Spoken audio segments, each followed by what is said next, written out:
Hello, and welcome to another edition of Heavy Hands. I'm your host, Connor Rebush. With me, as always, is Phil McKenzie, and we are here to talk to you today about Darren Till versus Derek Brunson. Derek, middleweights. And that's it. I was fully expecting, in fact, you've somewhat surprised me, Phil, but also really lifted my mood. Because I thought we were going to have to talk about Spawn versus Smith. And we're going to have to talk about it at some point. Oh, you know what? I just realized I wrote to Ryan Wagner on Twitter thinking it was next week, saying, hey, in 2 weeks, let's work out a time, so let's have him on. This is the best possible outcome. Thinking he's coming to talk about Ortega versus Volkanovski. We just make him talk about Not just an Anthony Smith main event, but probably the worst Anthony Smith main event ever? Almost certainly, yeah. How many has he had at this point? 7? Far too many. Yeah, Smith versus Ryan Superman Spawn. Yeah, He's had a lot. Smith versus Rakic, Smith versus Teixeira, Gustafsson versus Smith, Oezdemir versus Smith, Shogun versus Smith. My God, they've given him a lot of main events. Smith versus Clark. Yep. This is truly his 7th main event. That is unbelievable. They just love having heavyweights. I wasn't joking. And light heavyweights. So maybe it's not the worst one. Maybe Shogun is the worst one, but yeah, at least most of the people he's fought have either been good or are going to be good. And this is the power of the light heavyweight main event. It's not happening next week, and here we are talking about it. It's bracing ourselves. It's in my head. No, we're going to talk about... We've got some real technical genius to talk about. We've got middleweights and Derek Brunson. Hey, you know what? I think there's a lot of interesting stuff to say about Derek Brunson versus Darren Till. And many other fights in the card. It was... Overall, I thought a very entertaining card.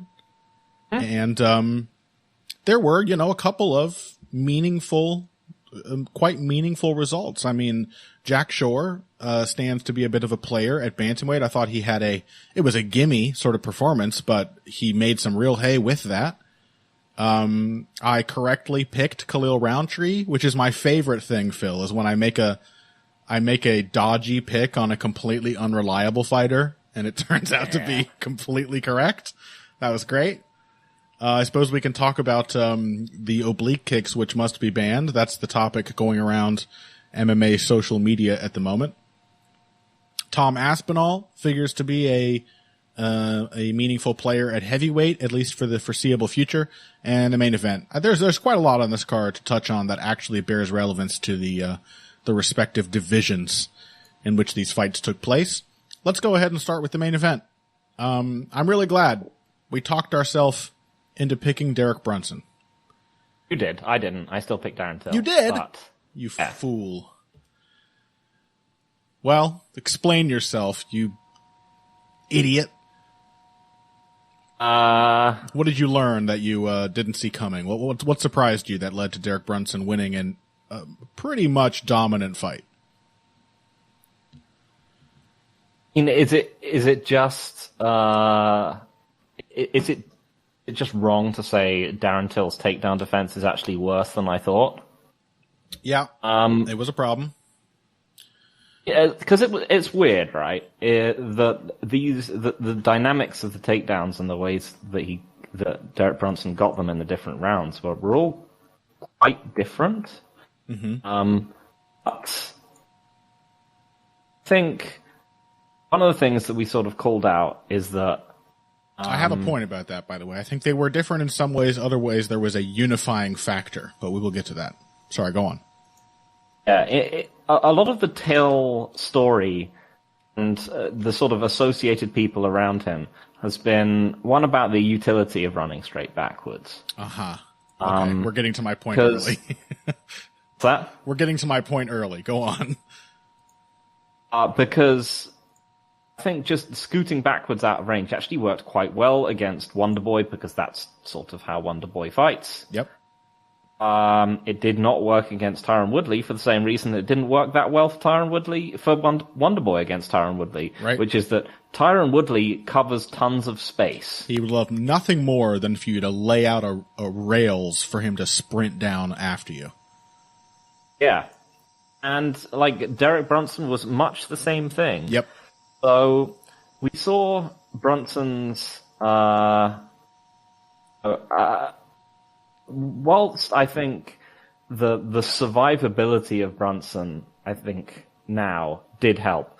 We saw him, he tries defensive things. Mm-hmm. They're often not very good.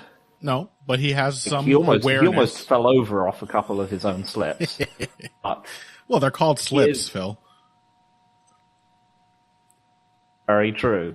But he was trying things and thinking about things. But his final defensive reaction when he's in trouble is to just go for desperation takedowns. Yeah. Which is what got him wiped out against Adesanya and Whittaker. But I think Whittaker and Adesanya, they saw those shots as being like, oh man, this guy's panicking. I'm going to fuck him up. Yep. And Darren Till was like, I'm going to run backwards out of range until he stops running for me. Yep. And Darren Till still not really being a counterpuncher of any kind. Like the counters he landed on Robert Whittaker, or really just the counter, was notable because it was truly one of the first of its kind in Darren Till's UFC career. Yeah. And still, I mean, the weird thing about this fight, I think the most biggest, because all of that was sort of stuff that we called out. We said that in some ways it would help Brunson just to charge him. Yeah. Because so much of it hinged on that first takedown. Yeah. And in that first takedown, Till just kind of stood there. Yeah. Got taken down. He just, he didn't even run backwards. He just seemingly froze up. And then, he just didn't read it correctly. That fact that he was in striking mode. I think it helps that just a split second before that. I mean, this is another thing that worked for Derek Brunson. Maybe all of his defensive reactions weren't great, but one of his defensive reactions was very effective, and that was punching with Darren Till. Mm-hmm. He was forced to do that pretty early into the bout, and Darren Till didn't like it. And just a split second before that takedown, Brunson had sort of grazed Till's temple with a big left hand, and I think Darren Till just didn't key in on the transition from that threat to the takedown threat. So he was really looking to it also doesn't help that Darren Till's striking defense isn't good in and of itself. So putting so much of his focus on avoiding a strike is a pretty good way, it seems, to set him up for a takedown, or vice versa. Hmm. So I think I think that was probably the most surprising thing that I wouldn't necessarily have picked for in terms of a Brunson victory, because that then translated into Till's ground game, where he's, as we've mentioned before, very happy to work off his back. Yep. Much too happy to work off his back, and I don't know now is no longer much bigger than his opponents. Yeah, I don't know if happy is the word based on how he was looking, but unaccustomed to getting off of his back quickly, certainly. Yeah. And yeah, because that about a minute into that, it seemed very inevitable that Brunson was going to win the fight. Right. Because you're just like, this is Till's first round. This is his good round. And like McGregor before him, very, very badly. Yep. Yeah, I mean, that's kind of weird. There were a couple of things I would not have expected, like the success Darren Till had after that. Again, big picture-wise, sort of ended up feeling like the success McGregor had against Khabib. Yes, that was exactly my thoughts as well. In round 3 or round 4, round 3 I think it was. Where it's like, or the success he had late against Diaz, in their rematch. It's like, he, when necessary, can, jab and, especially when he's facing another southpaw. which is a bit disappointing that we've now against Masvidal and Brunson, only against southpaws do we see Darren Till using what really should be one of his most consistent weapons. He's a big, tall guy. He's got a quick, snappy jab. He should be hitting everyone with that and staying busy. But he doesn't most of the time, and here only did it when it was like, oh, you'd better start racking up strikes, you are losing horribly. So that I didn't see coming. The other thing which I think we sort of talked around, I would have loved to have, I would have felt very satisfied if I had identified this as the crux of the fight as it turned out to be, was Darren Till backing straight up. Because what ended up being the case, and this is what I was talking about, while the takedowns were different in form, every one of them hinged on Darren Till not having good defensive footwork. Right? Because either the first one he backed straight off from a strike. I think it's a combination of him having he doesn't have defensive footwork, and he doesn't have, I'm not sure what the right word is here. He doesn't have anti-wrestler defensive, he doesn't work defensively with his hands, like when he's moving backwards. No. Because one of the things about both Whittaker and Adesanya was that when Derek Brunson was blundering towards them, as you know, he did in this fight. Of course, that's not like, you know, these weren't some of his rushes were not dramatically different to his to the rushes he did in those fights, but they pushed him off to the side. It's one of the main things. Yep. That even if they were going backwards, when he came at them, they diverted his momentum. Or used it against him directly and ran him into a devastating shot. One of those two things you have to do. But yeah, it was pretty much, Till was just like, I'm going to move straight backwards, and then as he runs into me, I will fight the takedown. Which, I mean, in some ways, like in round 2, I think it was, he showed that he actually had some decent defensive. He actually had some decent defensive wrestling. He survived like a very protracted takedown chain from Brunson, and I was like, oh, that's not too bad.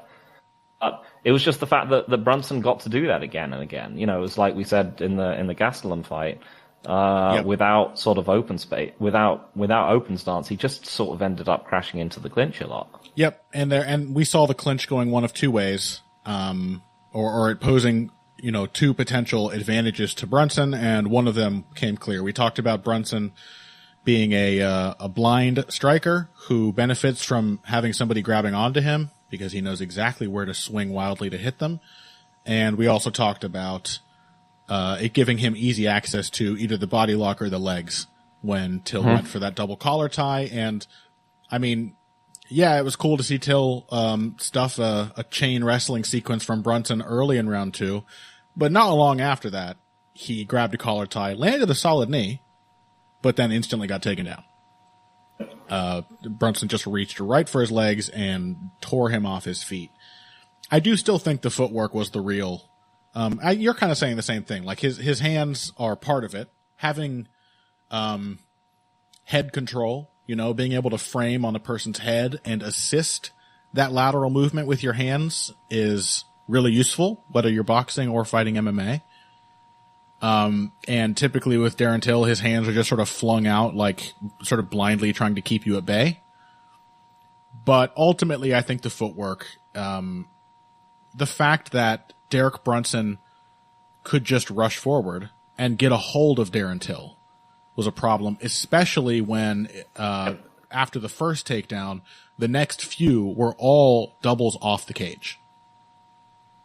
And, Casey Layden pointed out that this was a small cage, which has been a factor for all of these UFC Apex events. That didn't help Darren Till any. But really, like, I wish I'd hit on that because it ended up being just the ultimate, as good Greg Jackson would call it, the ultimate node of the fight. Like, Darren Till, it put Darren Till in a position of having to win super duper early or knocking Derek Brunson out cold. at some point, which really he hasn't done ever. Because what was going to happen, no matter how other parts of this fight played out, if he hurt Derek Brunson, if he came up to the brink of winning the fight, Derek Brunson was going to rush at him and panic wrestle. That was a certainty.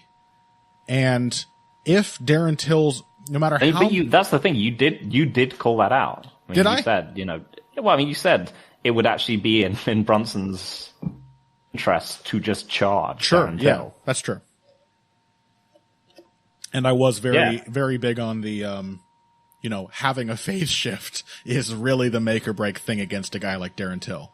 But in a really specific way, it's like Darren Till could have had any kind of success, huge successes, even bigger than the ones he had, and it still would have all fallen apart.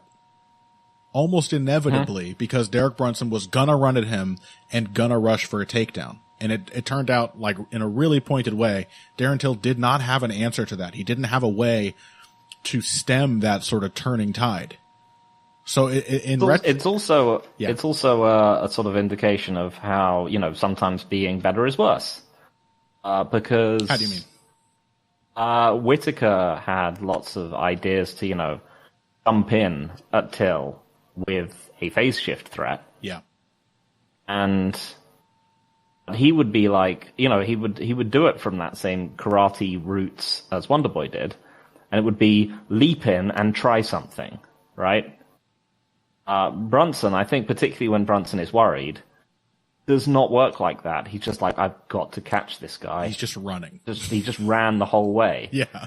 Whittaker leaping in and stopping sometimes got him into trouble. Yeah. Brunson just went straight after Till until they hit the cage. Yeah. MMA gives these weird circumstances where not staying over your feet can sometimes be an advantage. Especially when you're fighting a fighter as blessedly limited as Darren Till. But yeah, in retrospect, it just made it made Till's path to victory look very, very narrow. Like, looking back, what could he have done? He would have had to knock Derek Brunson out early or survive way better on the ground than he did at any point, and that wasn't going to happen either. Because he couldn't stop the takedown. He could not stop the turning point, which was going to come about as a result of his own success. That's a bad look, really. That is a crushing limitation for a guy who is now, I don't know, what is it, 3-1 in his last 4, arguably like only won one of his last 6, since he does get into so many close fights. I don't know. So what do you make of Darren Till going forwards? He so I've heard a lot of people saying that he needs to look at changing camps. He needs to look at improving his wrestling, and I guess a different part of that would be improving his footwork and things like that. We've heard some insane suggestions, like Michael Bisping suggesting that he goes back to welterweight. Ugh. That's not happening. He's too big now. He's giant. Anderson Silva lost to Chris Weidman. We're not like, you should go back to welterweight, Anderson. Fought there 8 years ago. Yeah. So people have said, he needs to improve X, Y, Z. And I'm just like, no, he doesn't. Come on. He doesn't need to do any of that. And he's been looking at instruction, he's been posting inspiration on Instagram from people like Charles Oliveira and Bisping himself. People who got, set back in their careers and then, made their way forward and made it to a belt. He should look, for inspiration, he should look to Derek Brunson. Yeah. Do you know what Derek Brunson did? Derek Brunson lost to some style nightmares. Then he fought his way through the rest of the pack at middleweight. Didn't run into those style nightmares again. They don't exist. Until can do exactly the same thing. He can fight just as he is, and he'll have the added advantage of people overhyping any of his wins that Derek Brunson does not have at all. That's of the fact true. that both the UFC and Israel Adesanya and so on would actually quite like to have him in title fights as opposed to Derek Brunson. Yeah, that's true. Darren Till, let's say he just goes back into the rest of the middleweight division. Who is the second best wrestler in the middleweight division?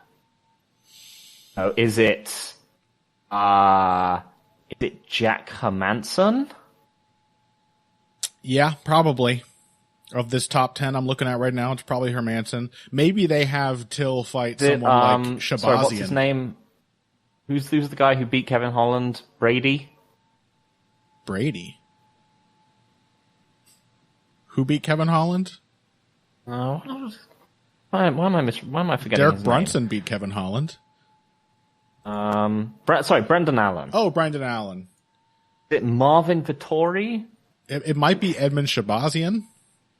These are all guys who wrestling is a part of their game, though. They're not like Derek Brunson, where it's such a central thing, and none of them are as good at wrestling nor as physically strong as Derek Brunson. So yeah, your point stands. So I mean, Darren Till. I mean, realistically, he probably doesn't really have to change anything, which is quite a depressing takeaway. Well, the thing That's one of the things I was thinking about after this fight is that middleweight for a short time managed to have like some actual genuine quality wrestling and grappling talent in it. Yeah. Now it's all gone. Well, but that diagnosis sort of supposes that wrestling is Darren Till's big issue, which it isn't. His issues they're fucking myriad. They are legion. He's got such a narrow path, and somebody, I'm gonna give someone some shine for mildly annoying me with a little remark. Somebody was like, "Hey, I know you won't like this, but the way you talked about Darren Till made me think of Rafael Assunção. He's not Rafael Assunção. He's in a crappier division, and he's a much crappier fighter. Rafael Assunção, yes, yielded a lot of close decisions. That was not the extent of what he could do, though. Rafael Assunção also tore up inferior opponents. Go back and watch his fight with Pedro Munoz. He didn't just stink that one out and make it super close. He had to fight Pedro Munoz, and he did. Matthew Lopez. Shredded Matthew Lopez with pressure. Darren Till needs to fight none of these people. Darren Till can fight Uriah Hall, but he still might lose. Chris Weidman and Jared Cannonier, and they'll give him a title shot. But he still might lose to those guys. The thing is, it's just because they're not wrestlers. They might just, even if he draws an awful pace out of them, it's kind of 50-50 whether he wins those. Not in the way Assunção's close fights are. It's like, did he do enough? It's a genuine question. Did Darren Till do enough each time this happened? I mean, Assunção's fights were very much like that. He did have a lot of, quite coin flippy decisions. I guess, but again, they were against good people. I mean, he is like Marlon Moraes and stuff like that. Yes, those fights are, and Aljamain Sterling and so on and so forth. Yeah. But I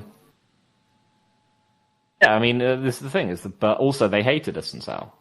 And true. Darren Till doesn't have that problem for some reason. Yeah, this is the thing is that so people are like, what's you need to fix? And realistically, probably nothing. Because, Derek Brunson I think he's better than he was, but I feel like there's no reason to assume he wouldn't get smoked exactly the same way by Whittaker. Not maybe exactly the same way, but pretty much in a very similar way if he fought Whittaker or Adesanya again. It's just the fact he gets to ignore those fights because they're, at least until he gets to the belt, because no one wants to see them fighting them again. The thing is, same way with Till. Till can just fight. He's never going to encounter someone who's the same stylistic poison as Derek Brunson because there are no wrestlers in middleweight. Rafael Assunção could be relied upon to get those close fights well into the late stages of his career. Now, of course, it's a question. I don't think he can really pull that off against the same level of competition. Darren Till has had a remarkable ability to get close fights out of people, but it's not going to take that. Look at this. Look at Derek Brunson's fight here. It wasn't just the wrestling. It doesn't take that big a step to figure him out. The thing is, if you tried to figure Rafael Assunção out, he could still keep you out of the fight. He could enforce this close, awful fight. For Darren Till, it's just like a mind trick. The first guy to be like, oh, what if I just step forward and bomb on him? You couldn't see Jared Cannonier just knocking Darren Till the fuck out? That seems very likely. think it would be. I think the fight that I would be interested to see Till take. I would be interested to see that Hermansson fight. Yes. Because yeah, even though it's in some ways a terrible fight for Hermansson because it's just a big southpaw, Hermansson would get mad. He would knuckle down. Charge Till. Yeah, he would knuckle down and throw hooks. Yeah. Yeah.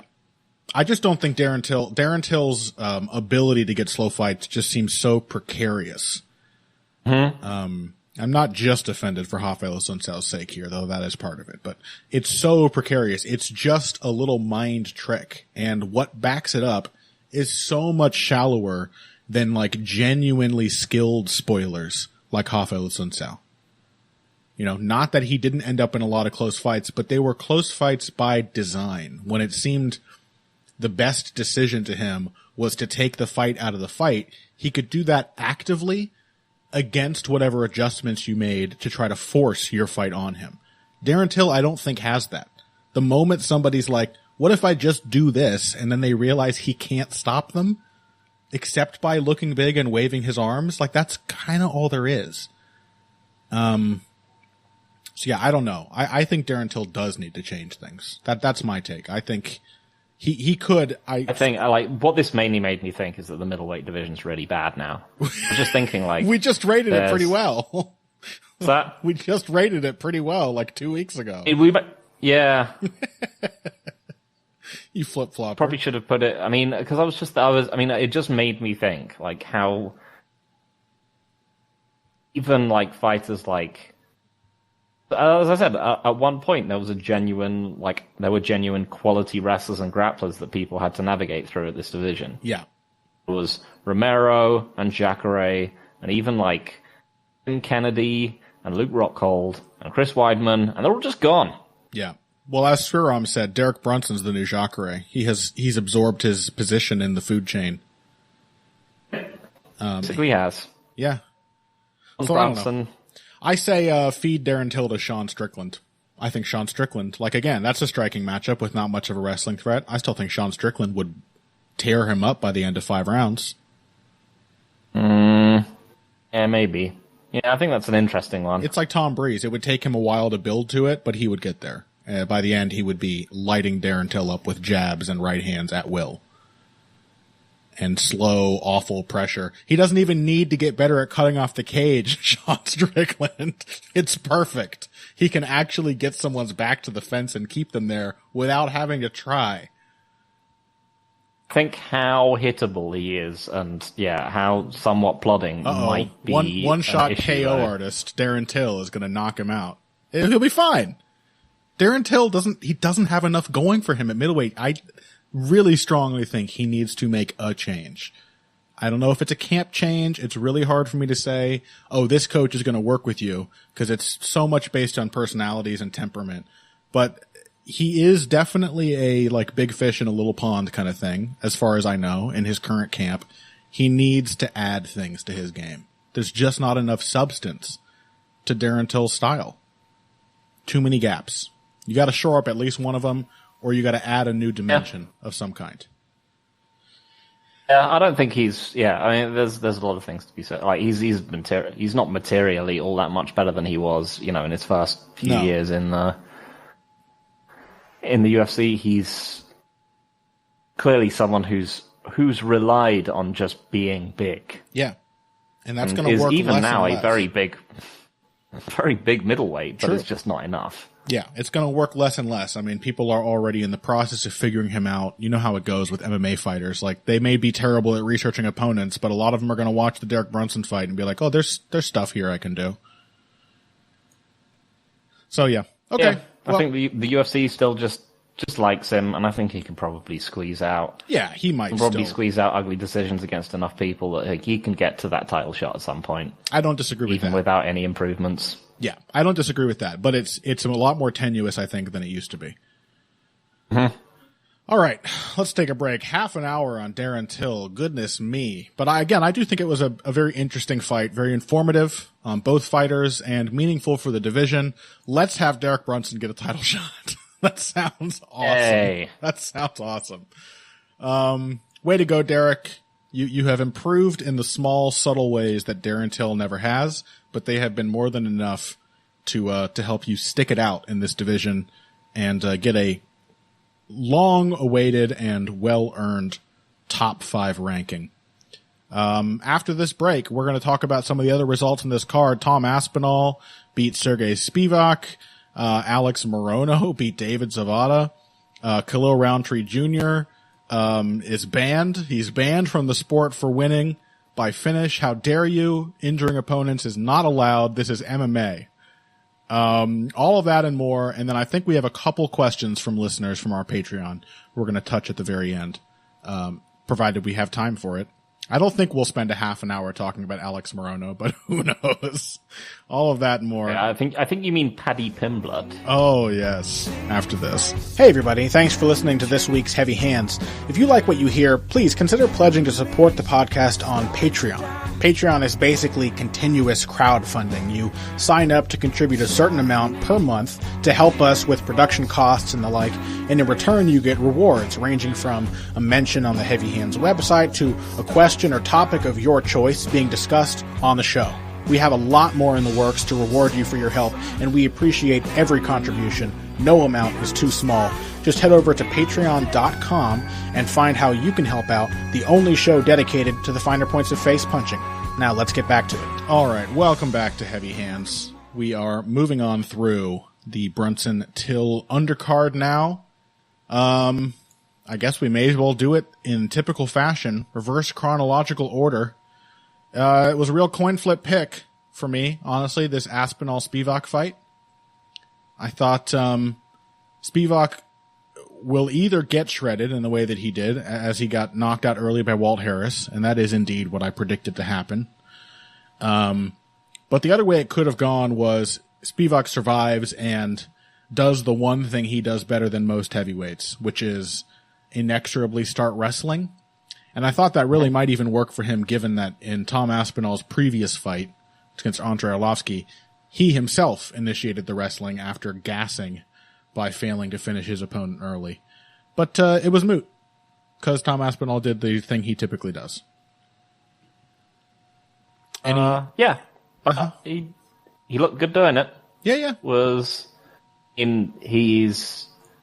Spivak tried to shoot takedown on him. He had, pretty good defensive reactions. The actual finishing sequence was all, clinch exchanges. It was a knee into an elbow. Yep, that was nice. He looks really shockingly three-dimensional for a British heavyweight MMA prospect. No kidding. He does actually, I ended up picking him in part because I thought even if everything did go sort of pear-shaped, as I'm sure Tom Aspinall likes to say, he actually is a capable wrestler and grappler, especially by heavyweight standards, so it wasn't even a death sentence if he gassed himself out. He would still end up having more power and possibly be able to hold his own with Spivak in that department. If Darren Till hit like Tom Aspinall, everything would work so much better. That's the thing, is Aspinall at least has... You mean in combination? Well, that too, but also like a truck. That's a good thing to have in your arsenal at heavyweight. Any thoughts on Aspinall going forwards? I mean, this is the trouble. It's like he's now at that point where you have to ask, is he going to beat Khan or Ngannou? And it seems like probably no. But I mean, to his credit, he's also I don't want to fight those guys. Oh, has he said that? Yeah, he's I don't want to fight. I mean, and this is, one of the reasons why him looking good is so shocking, because obviously regional heavyweight scenes in places like pretty much anywhere in Europe are, typically awful. Yeah. Even though I guess France gave us Ghan. But he just said, I need more experience before I fight those guys. I'm not ready for those guys yet. Doesn't mean I'm not confident, but it doesn't mean I'm not confident. I'm very confident in my ability, but I'm also confident that I need to be ready to beat these guys. I'm not in a rush. I've just turned 28. Hey, good for him. That is absolutely a good mindset, and 28 is toddler aged at heavyweight. So he's got the time. And I would especially, I'm actually really... So do you know who he's called out to fight? Tell me. But he said he would like to fight Blagoy Ivanov. Ooh. Now that isn't an absolutely perfect next step up. Yeah. That's like I am looking to test myself, but not against the championship. That's a challenge. I mean, Ivanov is not easy to beat. He's certainly not easy to knock out. And is a crafty counterpuncher who will be there for 3 or, at this point for Aspinall, possibly 5 rounds. Probably 5 rounds, Probably. I would imagine. Yeah. As much as he probably doesn't want to get moved that quickly, I think. Yeah. So Ivanov over 5 rounds, that is a serious test, but one that he actually has a chance of passing right now. I like that. Yeah. It's a perfect. I would actually like that as a main event. It sounds really interesting. I'm on board. Okay. Well, that's about it on Tom Aspinall for now, unless you got something else to add. I still think there's a lot to be learned about him and a lot that he seems he wants to learn about himself. Yeah, I mean, there's things to... the main thing is still that Arlovsky fight, I think, because... There's a couple others, too. A shit-hot out-the-gate first-round finisher is great. The fact that he was able to change gears in the second round was both good and concerning that he had to do it. So there's a few directions that he can go in. Yeah, it was a risk, equal parts risk and opportunity. What we saw from him in that fight. It's not just the Arlovsky fight either. There is a fight he had much earlier in his career against Stuart Austin, and. In that one, Aspinall, again, showed how capable he is in every phase. He was well-rounded even then. But Stuart Austin is a grappler, submission artist, judoka, I believe. And Aspinall survived him on the ground, even reversed him, and was absolutely smashing him, and then sort of got heel-hooked out of nowhere. But it sort of suggests that another passable but risky type of fight for him in this division would be someone like Curtis Blades, maybe after Ivanov. That's another one. I think Curtis Blades is a step too far at the moment. Oh, for right now, I agree. But down the road, I mean, that's a guy where, you can crack him early, and then you still have to deal with him. So yeah, but I think that this fight didn't do anything to diminish my interest. In fact, I think I'm more interested in seeing Aspinall be tested going forward. All right, so what else? Have any thoughts on Alex Morono? I love Alex Morono. Yeah. I mean, he's just a gamer. Yeah. He's just gonna go for it the whole time and try and drown people in pace. And I'm trying to think, who does he most remind me of? Weirdly, on this card, he shows what Ji Yeon Kim could become. He has a lot of the same qualities, like he's pretty hittable and kind of slow, and it's just a hair trigger counterpuncher. Like whether you hit him or miss, he's going to swing back.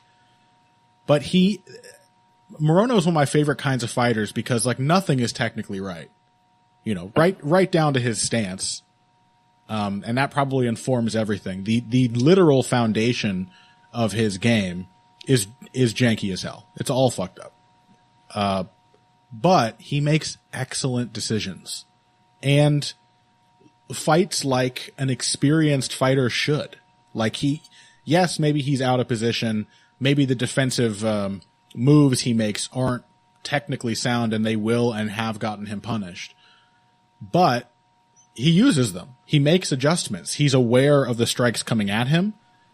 And, he's honestly like, as far as pace fighters go, he's arguably a better adjuster than the likes of like Colby Covington, where there are more avenues down which he can sort of channel his pace. There are more little adjustments he will make to turn, what start out as bad exchanges in his favor. I like seeing him get hit with something and then anticipate it in the next exchange and do like a hideous duck under, but then come back with a nice, accurate 3-shot combo. Yeah, he's a real, like, building machines out of the scrapyard kind of fighter. Yes. And just putting together all this dumb stuff in a very, very smart way. Yeah, and he is also, this comes through in so many of his fights, he's eminently coachable. He takes instructions really well, and while there isn't a whole lot of room for him to play in strategically, he's another one of those guys he's like Bilal Muhammad, who is a teammate of his. He's another one of those guys who just comes in with a tailored game plan each time, and sticks to it, while making the right tactical adjustments along the way. So yeah, I love Morono, man. He shouldn't work, and he does. And that's a sure recipe to make me a fan, and I've already been a fan for some time. All right. Agreed. How about the man of the hour? Poor Khalil Roundtree. Somehow people hate him even more when he wins. Everyone's mad about this goddamn kick. This is literally the first fight-winning oblique kick thrown in the UFC, right? Yeah. It's a technique that everyone just, like, got over. Rampage Jackson famously was super upset about it when John Jones did it to him. Reputedly. As someone, I can't remember who this was on Twitter, said, Rampage Jackson would ban cardio if he could. Like, everything people do to Rampage Jackson is cheating. Boy, that's good. Yeah. But people treated that the way it deserves to be treated then. They're like, shut up, Rampage. You whine about everything. Even if it did reportedly hurt your knee, like, there's a million ways your opponents can hurt your knee. We have seen 5 times more knee injuries as a result of straight up classic outside low kicks this year than this one oblique kick that torqued Bukauskas' knee. It's absurd to me that people see this injury. I know it's grisly, but what you're saying when you ask for something like that to be banned is, I'm okay with the invisible damage that only shows up when I no longer care about these people because they're retired. Huh? But don't hurt their knees. I don't want to see someone's joint bend the wrong way in MMA, where by the way, I don't want to not be able to see them fight. That's what it really is. Yeah. Oh, I'm upset you took 2 years out of his career. You don't give a shit about his career. You just like the idea of guys fighting. And you want to have guys fighting as often as possible. Yeah. The number of people who don't give a fuck about fighter pay, but are suddenly upset about Bukauskas losing time off his career. I would say addressing fighter pay is a way better step to make to help the careers of people like Modestas Bukauskas than banning a strike that for the first time ever in this organization resulted in a knee injury. So how about that? This was another one of those ones where you were right and me and my handsome but evil counterpart Zane were also wrong. That's right. This is not me clapping, by the way. Yeah, I mean, I love these matchups. This is my favorite kind of call to make when everyone has many, many good reasons to count Khalil Roundtree out, and of course he cannot be relied upon. But you give him a guy who's not going to knock him out, who's going to spend time at kicking range, that's just a recipe for disaster against Roundtree. Like, even if it wasn't the oblique kick, Roundtree was chewing him up with other kicks at range all up to that point. Like, yeah, probably a big part Bukauskas was just, by that point, terrified of getting countered. Yeah. He got hit with big counters when he tried to come up with silly ideas of how to deal with this. And it's quite possible that what put his knee in the position to be injured as badly as it was were all the nasty outside low kicks he had already eaten up to that point. Mm-hmm. They were already messing him up and had his knee inflamed and red. That's just like low kicks as a counter for jab heavy fighters who are not comfortable pressing in to close range after their jabs is always going to work. And, Roundtree is a particularly bad guy to let kick your legs because everything he does is so powerful. So yeah, very, very happy to see Roundtree get a win. It really, really sucks that people are shitting all over him as if he did something wrong for injuring his opponent in a sport in which that is the point. Bukauskas is fine with it. Yeah, Bukauskas of all people, and that isn't always the best argument because then you can be like, well, look, fighters are okay with fights not being stopped. Dominic Cruz wanted his fight to go on. But even so, it is funny that Bukauskas, of all the people, so many fighters too. Like Joe Schilling, of all people, is pissed. He's like, oh, this technique should be banned. Disgusting, I think he said. Are you kidding me? It's just ludicrous. Again, we've seen people's legs get shattered from kicking checked kicks like 4 times this year. No one's asking for checking to be outlawed. Oh, that would rule. The calf kick just reigns supreme forever because no one's allowed to block low kicks. Yeah, it's absurd. Khalil Roundtree, the man already has so many issues. He's like mentally, he's like the male Rose Namajunas. He's such an anxious guy. And now he's got to deal with everyone shitting on him for dominating a fight. Is just depressing and outrageous to me. And I thought he did great. And it's not just because I picked him, but I am very smart for picking him. And thank you. All right, what else? Paddy Pimblett showed that the hype is real, baby. He didn't look bad. I mean, he did. It was a very Paddy Pimblett fight. He did sort of look bad, but yeah, in expected as I said on ways. Twitter, lightweight division, Khabib, still not an amazing level of like wrestling defense in that division. Yeah. Ripe for Paddy Pimblett to take it over. Honestly, he's going to do pretty well, I think. He's he is a Khabib light. Very, very light. But yeah, the striking form is off, but he's got the ferocity. He's willing to throw down. And I thought his combination punching looked a lot tighter and quicker than it has in the past here. When it did get rolling, it wasn't as flaily as it was, say, in the Julian Erosa fight. So that's good. And he is genuinely a pretty damn good wrestler. He's not just a British grappler. He's actually got a pretty tight, strong takedown game. I like the way that he can get in on doubles and just rip people off their feet in an instant. Not something you see all that often. So yeah, I think there is definitely some staying power for him as a lightweight. I think there is to some extent, but I suspect this was a very soft touch for him. Yeah. I suspect they just have to give him people like that again. I think we get some Northcutt-esque matchmaking until they accidentally give him someone who's a bit too tough. Yeah. That's probably the case. But he's at least wild and scrappy.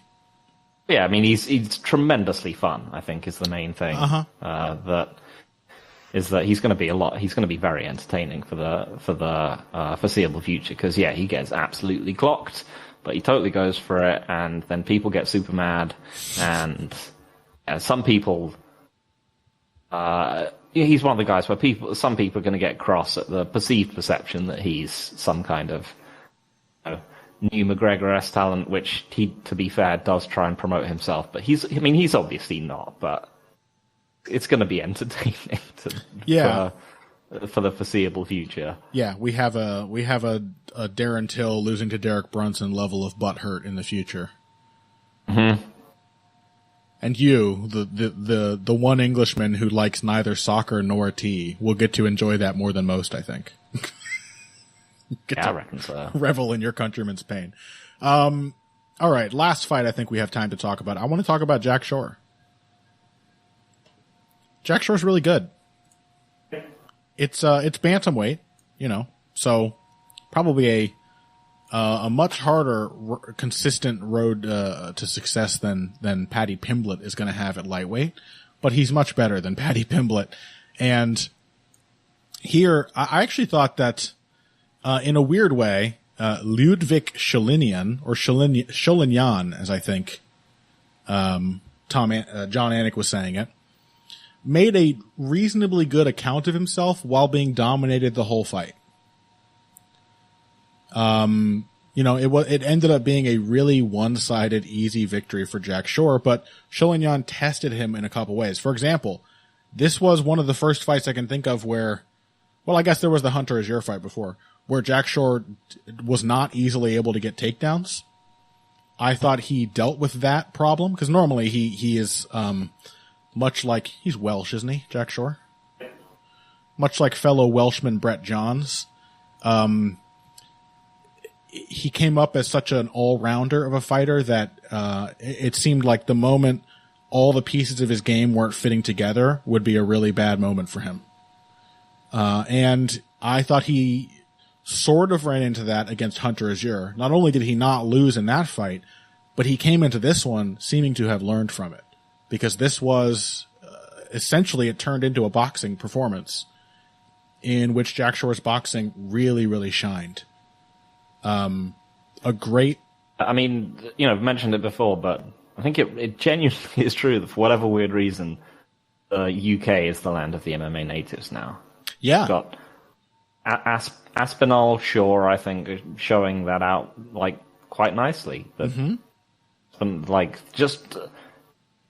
even I am generally surprised by just how, like, three-dimensional they are. Yeah, and I have to wonder, too, if you guys aren't benefiting from having such a long and healthy boxing tradition as well, because that specific phase of Jack Shore's game was, this is bantamweight. There's a lot of good boxers, but you still don't see many fights where somebody is able to shut a determined, indefatigable opponent out of the fight for 3 rounds while hurting them and progressively hurting them worse and worse.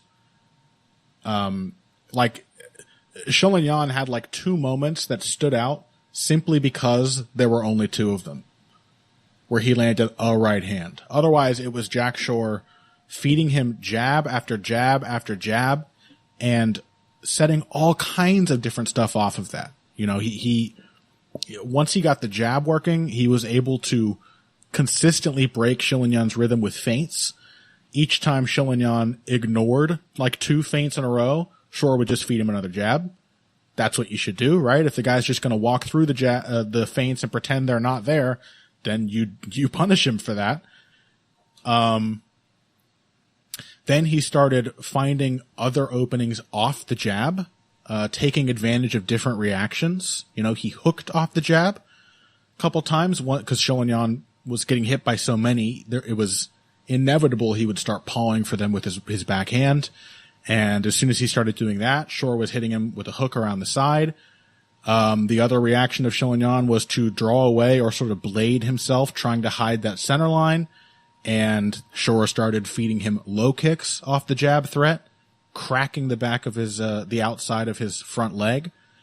And then I would have liked to see this happen a little sooner, but he did eventually reach that sort of Gastelum-Whitaker point of springing those sort of traps and adding layers to them as the traps were sprung. My favorite exchange of the fight was probably in round 3. He feinted a jab, he got the parry out of Solignan, hit him with the hook, and then nailed him with a right uppercut off the hook. And that's what I really, really like. That to me is one of those markers of genuine boxing skill, is when you're thinking in terms of setups, which it doesn't take all that much experience to learn a few basic setups, right? Body jab to overhand, jab to left hook, whatever. But you're thinking beyond your trap. You're able to project beyond, because sometimes you go hook jab or hook off the jab and the guy evades it. And then what? Now, maybe you get countered back. Maybe you try it again, but now he's on to you. If you can spring that trap and then crack him with something else or 2 somethings else in that moment of hesitation, that is how you like dominate an opponent. You get him biting on your feints, you set him up, and then you exploit those setups for progressively greater and greater successes. I thought it was a really smart boxing performance from Jack Shore. And he's again, like, just a better prospect than I thought he was, to be honest. Mm-hmm. These 2 fights have shown almost exactly what you would want. Yeah. In some ways, if he, because you can be like, oh, maybe he's not. There's a chance he may not simply be dynamic enough to, get to the top of the bantamweight division because it's full of disgustingly dynamic or functionally immortal fighters. Yeah. You've got your people are either hitting like Rob Font or they're wrestling like Merab Dvalishvili. These have freakish attributes. Dustin hasn't shown that, but in some ways it's almost better that he's just cleanly taking out like decent opposition and looking more thoughtful and composed every time. It's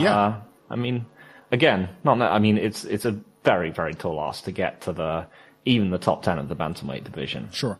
But yeah, he's just a pleasure to watch, really. Really. And if you are missing some of that elite dynamism, what's the next best thing? Is an ability to progressively dominate somebody with your brain and your skills. Yeah. Looks great. I'm very much looking forward to seeing him cracking into the bottom of the top 15. Okay. Well, that is certainly enough on this card. What? Oh.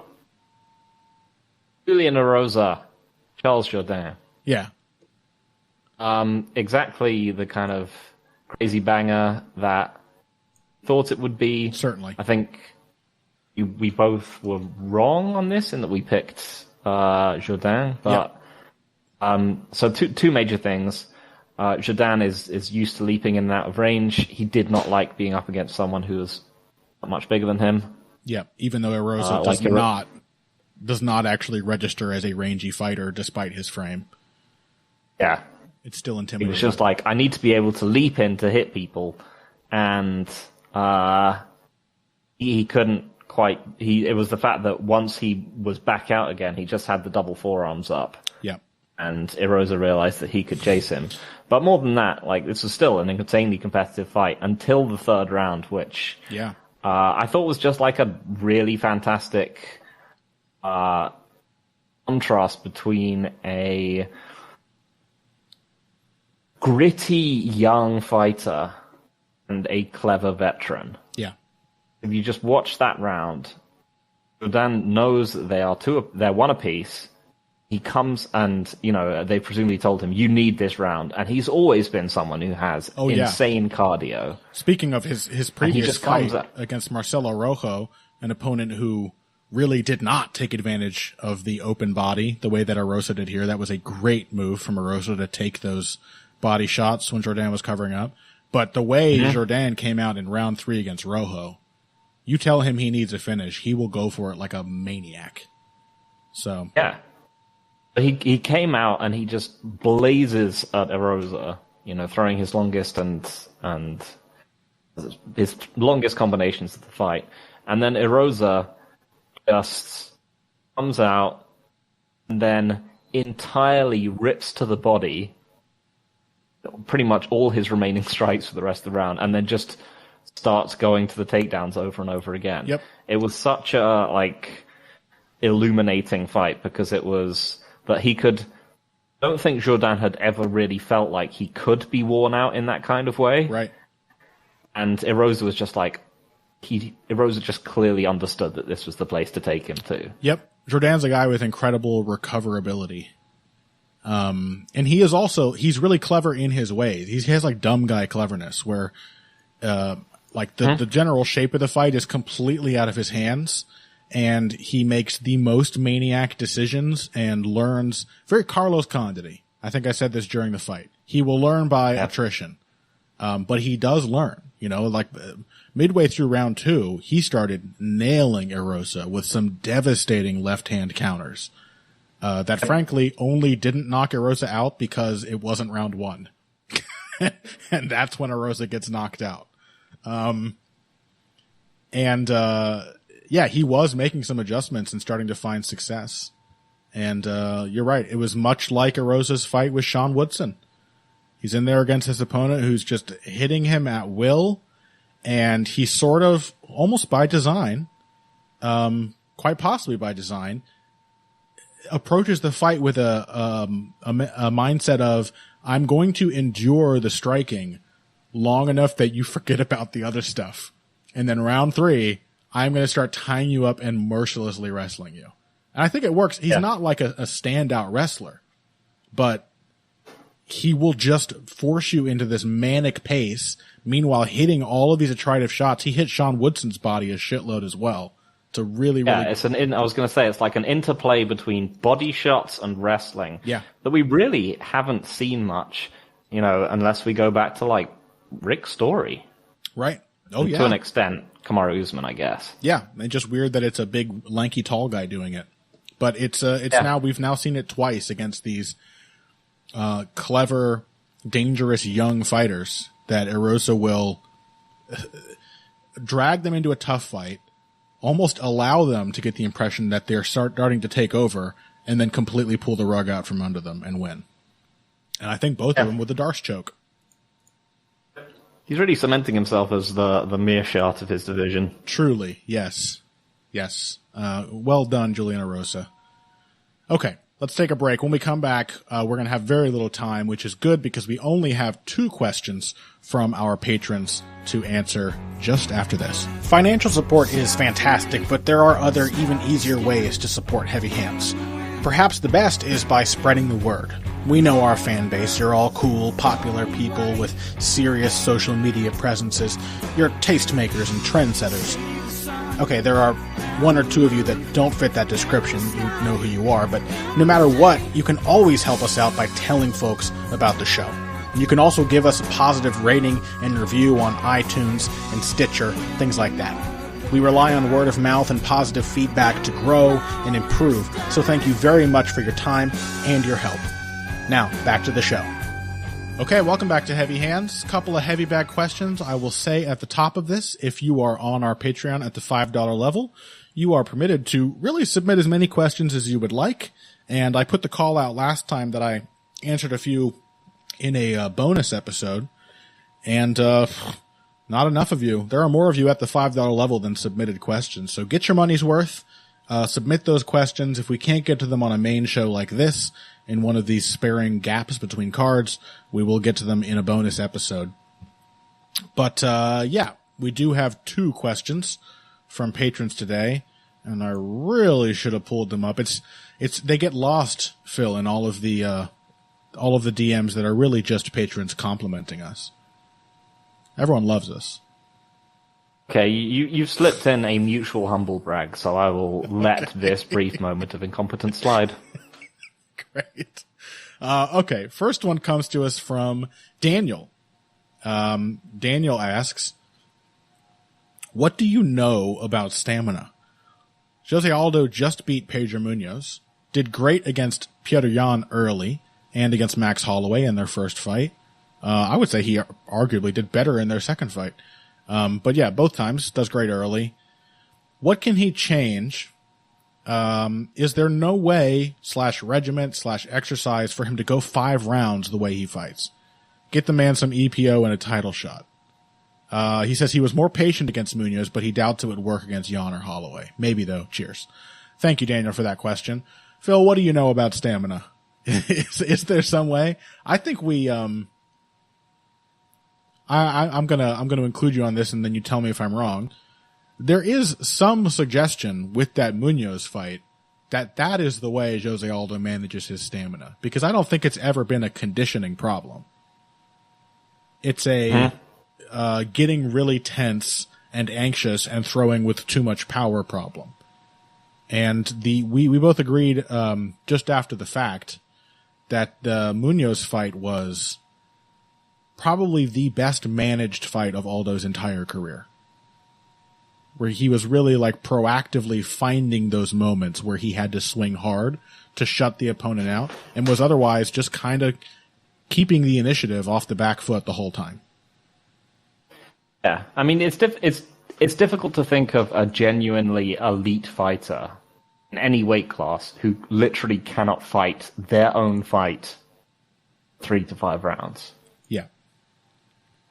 We've mentioned that It's like Darren Till might not have the greatest stamina, but there's even Conor McGregor against Max Holloway when he was winning was able to keep pace and basically win all 3 rounds. A busted knee, no less. So I think Aldo is definitely someone who can go deep if he's fighting his own fight. The question is, how can he fight his own fight against people like Holloway and Jan? And Jan, yeah. I think Jan, in some ways, I think Jan is the tougher proposition here. Because he's much smaller than Holloway, which I think is a big part of it. It's just the fact that when Aldo has to rely on his head and trunk defense a lot against against Holloway, which means that he's constantly kind of working and being pushed out of position. That's less of the case against Jan, in that he can just, have an equal range. He could have just an equal range, like a range advantage match with him, and his feet do much more of the work for him. Yeah. But he can actually keep Jan at bay with his jab too, to an extent, which he cannot against Holloway. Yeah. I still think that in the Holloway fight, I think the way he could find himself to rest, and it's still a surprising one that he wasn't able to really. Okay, let me go back a bit. Mm-hmm. The core of Aldo's game is that he doesn't want to overcommit to he wants to commit to things when he knows they're going to work. Yeah. So he throws very hard strikes when he's sure they're not going to work, and he tries to stay safe when he doesn't think that they will. Hence the many fights in which leg kicks have appeared early and then vanished when it becomes clear the opponent is looking to counter them. And I think that's really the core of how he could defend against how he could fight against Holloway and maintain his stamina. Yeah. Is that he needs to find a way to counter Holloway's low kick. Counter Holloway's jab with low kicks, because as we have seen with Volkanovski, that can totally be done. Yeah.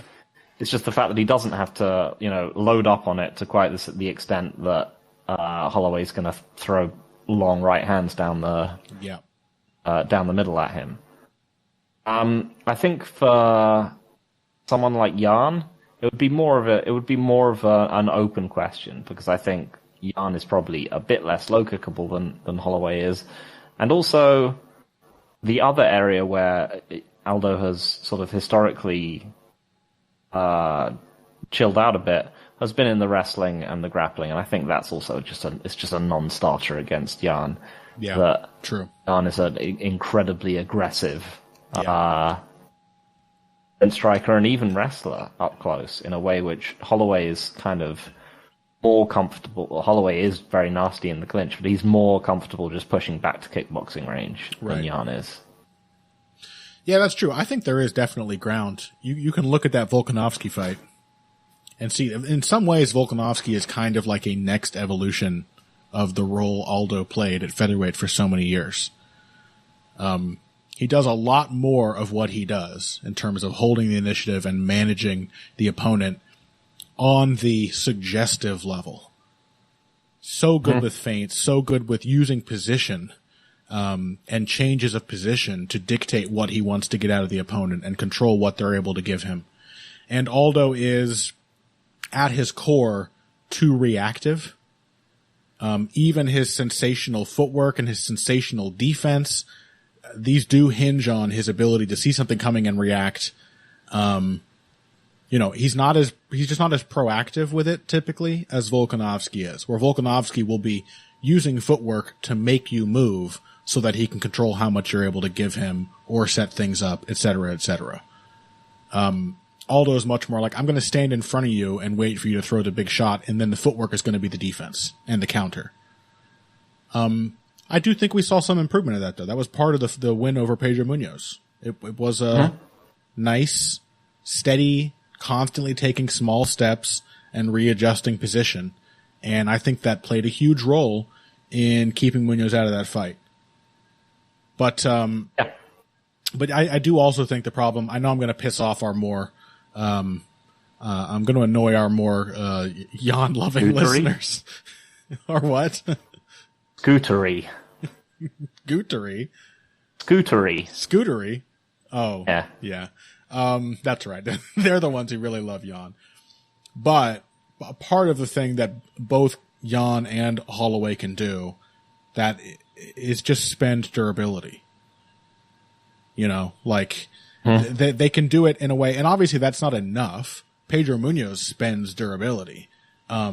It's just an element to their deeper technical games that allows them to, you know, when something isn't working, say, fuck it, I'm going to make him fight me.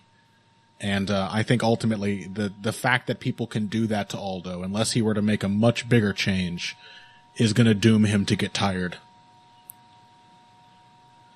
All right. Thank you for that question, Daniel. So I think, just to... I think the main thing about anyone maintaining stamina is they just have to figure out the ways to fight their fight. Yeah, because you got to be survive the points when they're not fighting their fight. That is how to do it. I think for Aldo, it's he needs to, as we've said, take a bit more off his strikes, which he pretty much did against Munoz, but that's, again, a person who would give him such, in some ways, a relaxing style matchup that was able to make these kind of, late career improvements against him. So consistent from minute to minute. Yeah, so, but other than that, it's from other fighters we've seen, like, it's generally finding places to recover. It's whether it's, Rose Namajunas getting her head back in the game before the beginning of every round, or whether it's Dustin Poirier with all his little rituals to get himself back into it, or Alistair Overeem finding just spots where he can just neutralize the fight, where he can just hold and slow down the pace dramatically. Yeah. I think with Aldo, the question is much harder than any of those people, because the people he fights are basically just so much better. Yeah. Apart from Poirier, I think. But, again, I think those are the main things he could do are, like, against Holloway at least, he could work his low kick game more. Against Jan, I'm just not sure. I think Jan just might be too young, too good. Yep. Yeah, I tend to agree. All right. Thank you again for that question, Daniel. Hope that was satisfactory. Next question comes to us from, don't like this, Connor Smith. How dare you be named Connor, spelled the same way, but with a normal last name? That's not allowed. You better change that. Change that screen name right away. But he asks, or says rather, sometimes we'll see journeyman fighters become world-class coaches. What do you think is the difference in how an elite coach understands the sport versus how an elite fighter sees it? Are less gifted fighters forced to understand the game better because they have less natural talent to work with? What are some examples of that? James Krause, never a world beater as a fighter, but has turned out, I think, to be consistently a very good coach. His only real failing is in his very pro fighter way of letting his athletes get demolished and never saving them, but that is certainly not unique to him. Who else? Dean Thomas, I think, has been a pretty good coach. Sometimes I think it's easy to see him in a bad light when you look at Tyron Woodley as his only fighter, but it's Tyron Woodley. He's not going to listen to any advice. He's just going to be Tyron Woodley. Dwayne Ludwig, good fighter, not a great fighter, one of the best coaches in the game. So yeah, there are many of them. Do you think it is a rule that journeyman fighters become world-class coaches more often than great fighters do? I think there can be a bit of a self-fulfilling thing there where great fighters don't have to become coaches. Yeah, I was thinking that's probably part of it. Because a lot of these journeymen sort of get... because I'm thinking that if you're not a great fighter, it probably becomes your role to help the great fighters in your gym. Yeah, you're more already often than you do. More often than just that attention is lavished on you. Right. So I think a lot of people naturally transition from that, that assisting kind of sparring partner type role, Right. to being the guy that actually coaches the gym. Mm-hmm. And possibly there's something there too, like tangential to that, where having to get comfortable in the role of surviving, which a lot of these guys as both training partners and fighters, that is a learning process they inevitably go through, also makes you better equipped to understand, how the opponent feels and how he might turn your successes against you. Knowing how to plan for the worst is a thing that good coaches have, I think, much more than fighters. Fighters don't want to think of the worst. They hope it doesn't happen. Coaches know that it may, and start to get a grasp on those turning points and those moments of needing to survive in a fight in order to make it to the next round and make an adjustment. That's something journeymen are undoubtedly going to experience more often than good fighters, so that could be a part of it as well. So one of the things I was thinking of is what's the flip side to this proposition, and we can't really test that in MMA so much because most of the great fights in MMA have not gone on to become coaches. But so, how many great boxers went on to become great boxing coaches? I'm not asking this as a rhetorical question. I'm forcing you to open up your boxing knowledge. Well, I love being put on the spot, and I definitely come up with my best answers when I'm put on the spot. Oh, yes. Kyle, if you're listening, all these people that Connor is mentioning, he considers to be the absolute best examples of this, and he wouldn't change his answer if he was given some time to think about it. So, I can say there is a little bit of something informing this where I have been coached by a boxer. I'm not going to name his name, who was not great, but boxing has such a broader sort of ecosystem than MMA. I think you can be the big fish in a little pond a lot more often. You can be your region's version of a great athlete compared to so many lesser fighters around you. I have briefly trained under a coach who was a pretty successful boxer, and limited experience, but did not think he was a particularly great coach. I think did not, the ease with which boxing came to him as a fighter did not translate into a deep working knowledge of how to turn other people into great fighters. It was very much, these things do count, but it was very much just, work ethic and push yourself and blah, blah, blah. Those things do count, more than I think I would like them to as just a lazy ass. Who else? Who's the best boxer to become a coach? I think Roy Jones was obviously one of the greatest of all time, and from what I've seen, has seemed like a really good coach. He was even an especially weird case, I think, because he had such a unique approach to fighting that you wouldn't regard as this is the correct technique, but he has a really solid grasp on tons of little nuances that most people would never think of. I had occasion to talk about this recently on Twitter. I was tracking down clips of Roy Jones training Chris Eubanks Jr., and he was training him in rhythm. It's not something you necessarily think of actively training, but there are a bunch of clips out there of Roy Jones warming up with his training partners to music, in which he is essentially leading it almost looks like a cardio kickboxing class, or Tai Bo, where he's coaching them through combinations that fall on the beat of the music, and then varying these little half beats and interruptions to break that up. And that is something that he really actively trained as a pro fighter. That is knowledge that it seems really useful and somewhat unusual to be able to pass on to other fighters. And as you can tell on commentary too, he's a great strategic mind.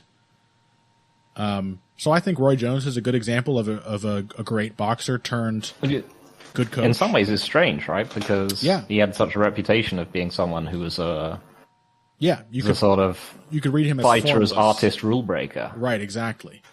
But he's a great example of the tired old chestnut. To break the rules, you should know them first.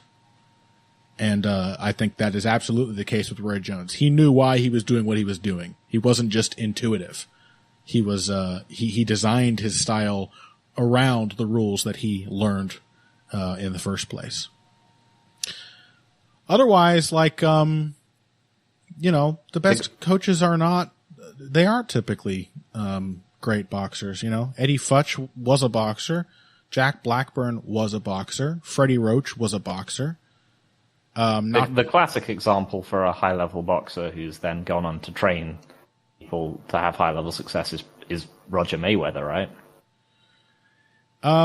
Yeah. And Floyd Sr. They were both very high level. Yeah. Not the highest, but I think they were also somewhat iffier in terms of results, what they could get out of people. Like, they both worked well in their own ways with Floyd, who is a family member. But you don't necessarily see an endless supply of great fighters coming out of either of those stables. I mean, well, not that's anymore what I was now thinking, that Roger's dead. You get certain trainers both in MMA and boxing who are very they're able to translate their information to people who are like them. Yeah, exactly. Which is true to an extent. I'm blanking on Mighty Mouse's coach's name. Who? Who's Mighty Mouse's coach's name? Oh, Matt Hume. Matt Hume. Yeah. I think the Mayweather case is probably one where they're it's not literally that they're, physically. Matt Hume is in tune with Mighty Mouse. The Mayweathers are simply like each other as people. Yeah, and there is a sort of family heritage of style and technique as well. Yeah, that it's not gonna rub Floyd Jr. Or Floyd Joey Sinclair, as his real name is, the wrong way. To be told very strongly, this is the only right way to do things, which is very much like Floyd Sr.'s attitude. You can see him coaching other fighters and just be like, no, that's bullshit. That's fucking wrong what you're doing. This is the right way to do that technique. Floyd Jr. is going to agree because that's how he learned from that man. So yeah, it's tricky. I do think there's something to the idea of journeyman fighters becoming better coaches than great fighters. But I think you have to consider that at least part of that is because great fighters just don't have to become coaches. They get enough success in the sport that it more often sets them up. But on the other hand, there is something to the idea of those who can't teach, where the journeyman's experiences, I think, do prepare them with a broader and deeper sort of pool of knowledge, and how to impart that to a wider variety of other fighters. Mm-hmm.